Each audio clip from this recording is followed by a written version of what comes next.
안녕하세요. 주식시장 보다 보면 이런 생각 다들 한 번쯤 해보셨을 거예요. 아니, 악재는 알겠는데 왜 이렇게까지 떨어지는 거야? 오늘은 바로 그 미스테리. 그러니까 시장이 왜 때때로 필요 이상으로 과하게 반응하는지 그 숨겨진 이유를 아주 속 시원하게 파헤쳐 보겠습니다. 네, 바로 이 질문입니다. 이게 오늘 우리가 풀어나갈 이야기의 핵심이죠. 마치 누군가 보이지 않는 곳에서 하락 버튼을 아주 꽉 누르고 있는 것 같은 그런 느낌이랄까요? 과연 이 거대한 하락 뒤에는 어떤 비밀이 숨어 있는 걸까요? 자, 지금부터 그 단서를 하나씩 찾아가 보시죠. 자, 먼저 이건 확실히 하고 가야 합니다. 시장이 아무 이유도 없이 뚝 떨어지지는 않는다는 거죠. 보시는 것처럼 뭐 금리가 너무 높다거나 경기 침체가 올 것 같다거나 하는 이런 명확한 경제적인 이유들이 보통 하락의 첫 불씨가 되는 건 맞아요. 하지만 진짜 흥미로운 부분은 바로 여기서부터입니다.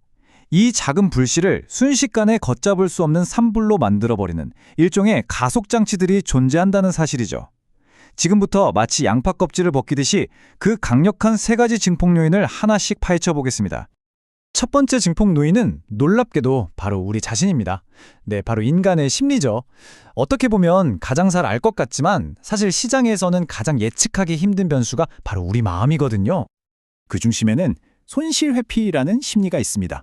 이게 행동경제학에서 정말 중요한 개념인데 아주 쉽게 말해서요. 우리가 100만 원 벌었을 때의 기쁨보다 100만 원 잃었을 때의 고통을 거의 2배 이상 크게 느낀다는 거예요. 그러니까 이 비대칭적인 감정 때문에 시장이 아주 조금만 하락해도 우리 뇌에서는 큰일 났다, 더 잃기 전에 당장 팔아 하고 아주 시끄러운 비상경보가 울리는 거죠. 여기에 군중심리라는 기름이 확 부어집니다.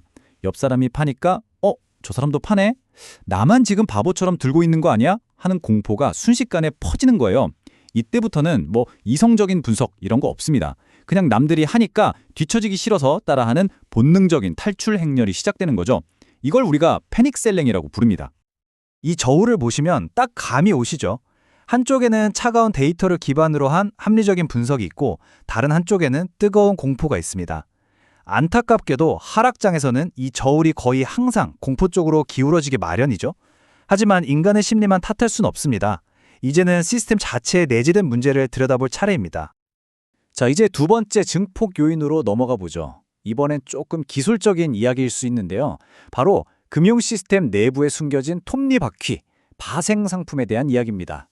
이건 인간의 감정과는 전혀 상관없이 시스템 그 자체가 하락을 더 부추기는 그런 구조에 관한 거예요.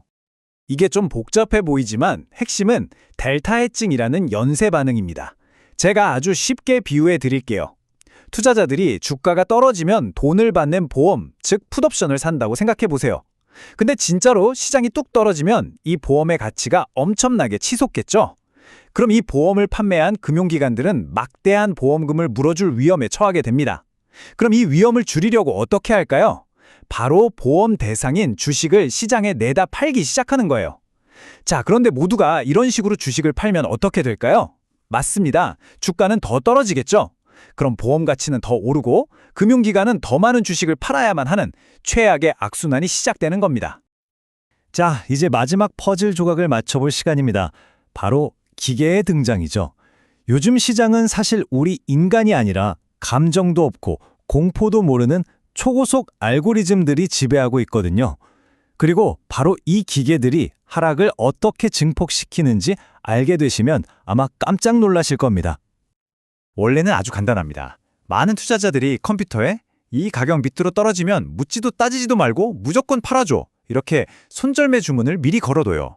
그런데 시장이 실제로 하락해서 그 가격을 딱 건드리는 순간 수많은 컴퓨터들이 마치 약속이라도 한 것처럼 동시 매도 폭탄을 시장에 쏟아냅니다.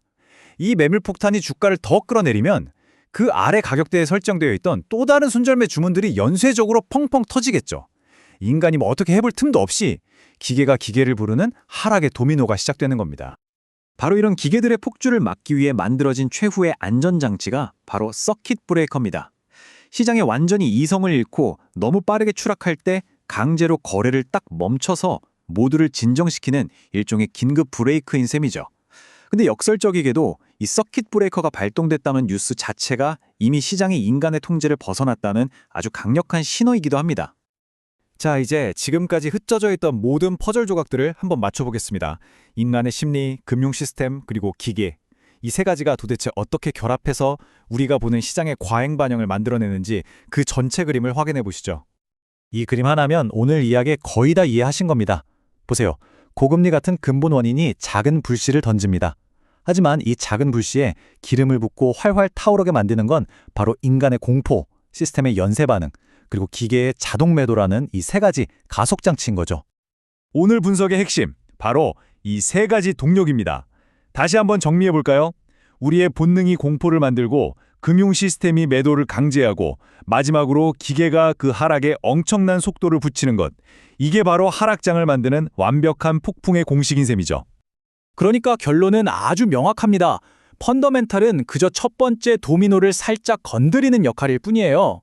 시장 전체를 낭떠러지로 밀어버리는 진짜 어마어마한 힘은 바로 그 뒤에 줄지어 서 있는 심리, 시스템, 그리고 기계라는 이 도미노들의 연쇄 반응에서 나오는 겁니다. 마지막으로 여러분께 이 질문을 던지면서 오늘 이야기를 마무리할까 합니다. 시장의 비이성적인 공포가 어떤 메커니즘으로 만들어지는지 알게 된 오늘, 과연 우리는 남들이 공포에 허덕임에 팔 때 조금은 다르게 행동할 수 있는 더 현명한 투자자가 될 수 있을까요? 그 답은 아마 여러분 각자의 몫일 겁니다.